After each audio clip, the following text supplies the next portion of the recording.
Logan Larkin started showing at the gallery in 2017 as a student artist from Cactus Shadows High School. As his passion in the arts continued to flourish, Logan was soon accepted to Parsons School of Design in New York City. He is now in his senior year studying fine art. Color, layering, and form are just a few strong points in his pieces. His style is uniquely his own and constantly growing. Even he says he's still trying to figure it out. Logan is also a grant recipient from our nonprofit foundation here at the gallery, which provides supplies and funds to up-and-coming student artists.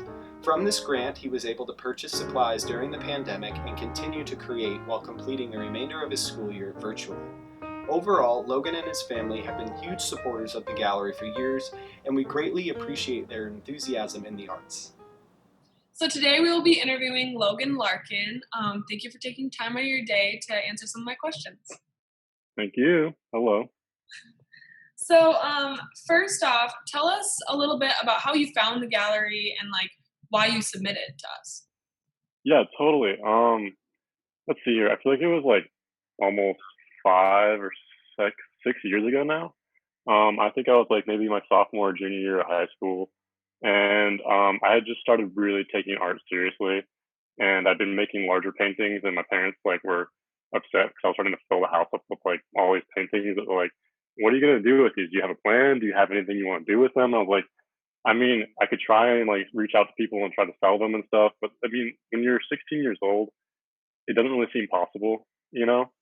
And it seems kind of like the art world's really intimidating and all these different things. And so I just started reaching out to people, and obviously I found Art One, and they have the awesome mission statement of helping out student artists, and it was kind of just a no-brainer go-to. And so I reached out, and I talked to Craig the first time I walked in, and he was such a super nice guy, and I felt totally comfortable. And that was kind of the beginning of the journey with you guys, for sure.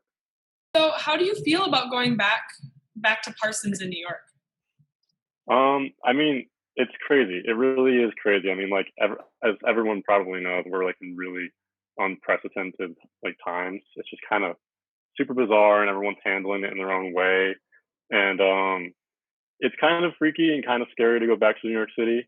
I've been here in Arizona for almost 5 months now. I came out here for spring break during my break during last semester. And what's really intimidating for me is going back into senior year. This is supposed to be the year where we develop thesis, and we develop a lot of larger, more stronger works for our portfolio, going into the actual art world and trying to apply to larger scale, more commercial gallery type scenes, especially for people that actually want to pursue the painting path or the art making path versus going into working for galleries. And so it's kind of freaky because I really don't know how the whole teaching and education part's going to work for me.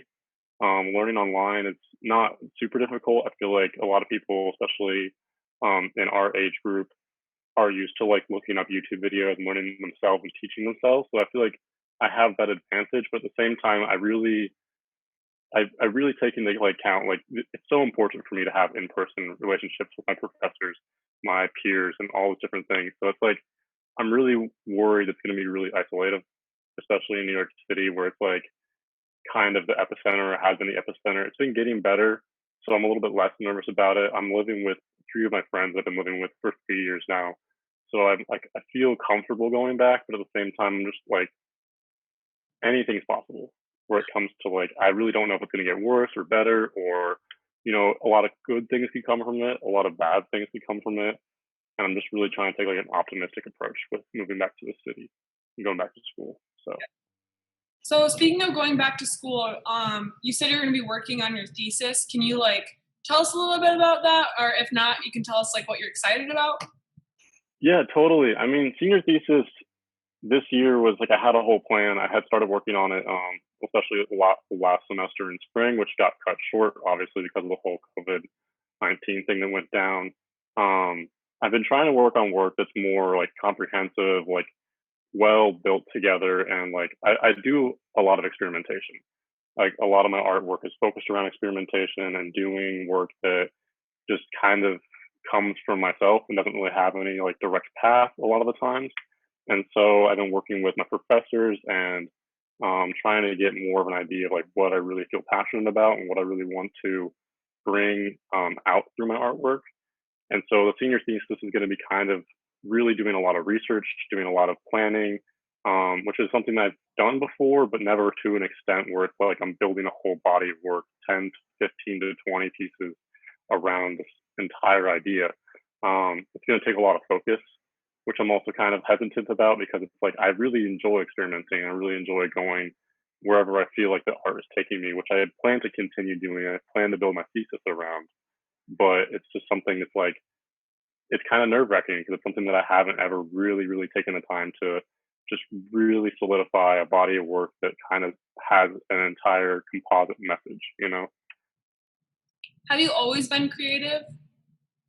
I mean, I'd say yes, I'd say no, because I feel like there's so many people around me, especially I try to keep people around me in my life that are very creative people. And I always feel like they're so much more creative than me. When it comes to problem solving, I feel like I can always manage well and like have creative solutions or whatever. But like when it comes to like being spontaneous, I don't really know how. I always feel myself like compared to the people around me, I always feel myself being more reserved. So you say you do like a lot of experimentation and stuff. Is that where you find your inspiration, or are there other sources of inspiration as well? I mean, I feel like yes, because my experimentation is rooted in like my own passion for making, like making art, making things, meeting people, like all these different things are rooted in how I experiment. I get a lot of ideas. I take a lot of inspiration from the world around me. And so it's like when you're constantly taking in so much information, you constantly want to experiment with that information. You constantly want to make things and do things that are influenced by the different experiences you have. And particularly for me, it's super important to like actually try to output everything I take in. Um, and so with like experimentation in my process, it's just super critical because of the amount of different ways that like you can go about doing something. And so you feel like you've done something and when you do it successfully and people praise you for it, it's something that you want to like continue to do. But like I feel like it's really important to break that pattern. Like everyone's trying to achieve like the masterpiece or like try to like achieve their like just style, like they're stylized, like however they work with their art for years and years and years. But I feel like breaking that process is an important part to coming back and like trying to make that process better. And so that's what I mean by experimentation is just like trying to break all these processes because there's so much information, there's so much like you can take in from this world, especially like with like social media, especially with just the amount of people. You can see so many different types of art, types of like things in a day just by like scrolling through your phone. And I find that so fascinating. So it's like almost impossible not to constantly want to experiment. It would be so hard for me just to stay in one like tiny little niche. So When did you decide to make art your career? it's like when you do something that you really care about and you're really passionate about, like it's a famous saying, like you never work a day in your life, right? And so it's like around sophomore year, I was really into photography. I was really into making things. And then I got really back into painting again because photography just wasn't the right medium for me. Um, but I got supported a lot, like through social media, through friends, by doing photography because people liked what I was taking pictures of or whatever, and it felt really good.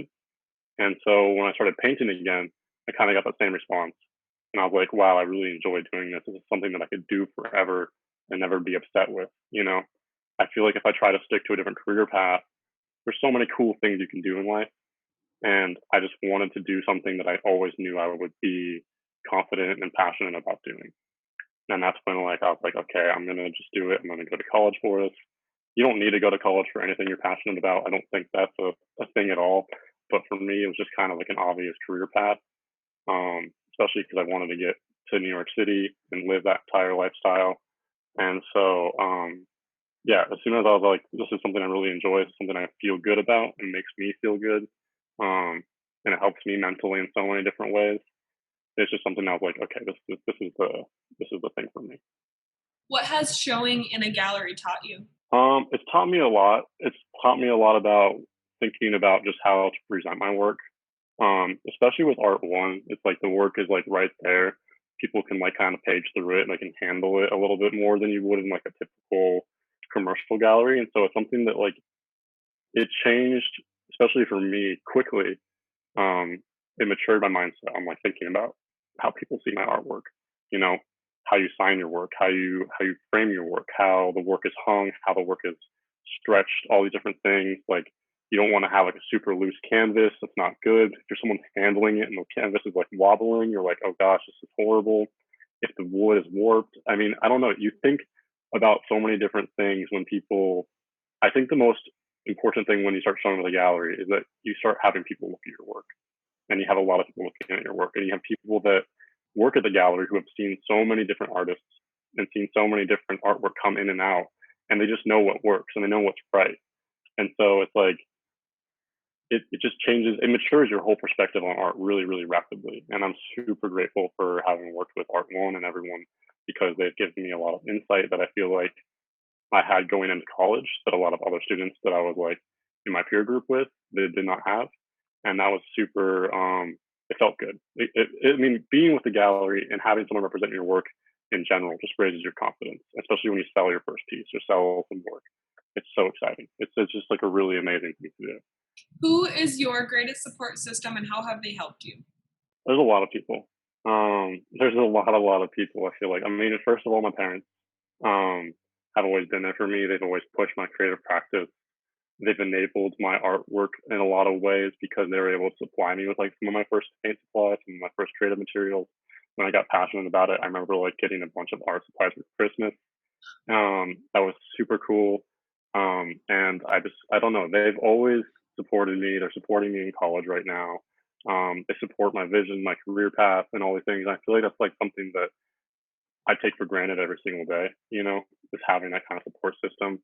My friends, my girlfriend, they've always like told me that my work is good when I especially don't think my work is good.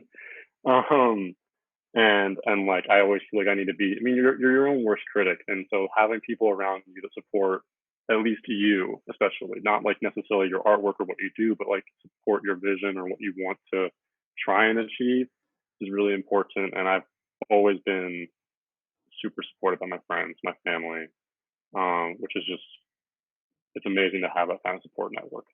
And that's why I really wanted to move to New York City. Is like that network is like there's a lot of people trying to do the same thing you're doing, and it gets competitive, but it's also like really nice to know that you're not alone in the world trying to make art. Um, I mean, there's people everywhere for that kind of thing, but I found a lot of that in New York City, which is really cool. Do you do anything in particular when you're creating? Like, do you listen to music or drink tea, or do you have like a regime you do? I have a lot of things I do. There's so many different ways that I've made art before. I mean, I've gone on like 12-hour stretches of just nothing, just like complete silence, complete like no, totally sober, and just like working through my process and just like locking myself in the room and like trying to get like second and third wins at like around like 2 or 3 a.m. And then of course I love drinking like energy drinks. It's like my dirty pleasure. It's just I love like Monster Energy. It's horrible, but like it just gives you that kind of rush. And like listening to listening to like industrial house music and techno with like 3 or 4 monsters in your system just like gets your body tweaking in a different kind of way where everything just kind of happens on the canvas, for good or for bad. And you work with that. But I mean, there's a lot of late nights, especially in college, trying to meet deadlines and stuff like that. And I love music. I love all kinds of music. Anything can fit the mood, especially just depending on where you're going with it. Usually it's like industrial house music, just really intense, just kind of like rhythmic stuff going on, and then coffee and Monster Energy is like my go-to. No other energy drinks. I can't do any other energy drinks. Just like it's not a sponsored ad or anything. Just Monster Energy is just so good. And lastly, congratulations on getting the grant from the R Oh Foundation. yeah, thank you. Yeah, so congrats on that. What did that grant help you accomplish? It was super helpful. I mean, it was super helpful in so many ways. It was helpful in me getting back into making art during this, like just the quarantine and the pandemic and everything going on. Just being able to get art supplies and get a hold of that stuff and have it like just I have a little bit of space in the house I'm staying at currently, and just being able to have that like kind of like therapeutic, just being able to make art again it was so helpful. I mean, because every semester I save up money, and I buy supplies at the beginning of the semester for college, and all that stuff is just in New York right now. And so I was just completely displaced from everything that I had there, and I had no art supplies, and it's just kind of like it is freaky when you don't have the thing that like is your safe space. Because a lot of the times making art for me is just like something I can always fall back to. It always feels good doing. And so it's like that grant was just super helpful for my mental health almost in so many ways, as strange as that sounds. Well, I appreciate you taking the time to sit down and talk with me, and I'm glad you're happy and in a good place, and at least you're able to like go back to school and continue to create and stuff. Yeah, no, it's super exciting. And thank you for taking the time for this interview and everything too. It's awesome. And everything you guys do is so great. So, Well, thank you, and yeah, so stay safe out there, and hopefully we'll hear from you soon. Thank you. you too. Thank you.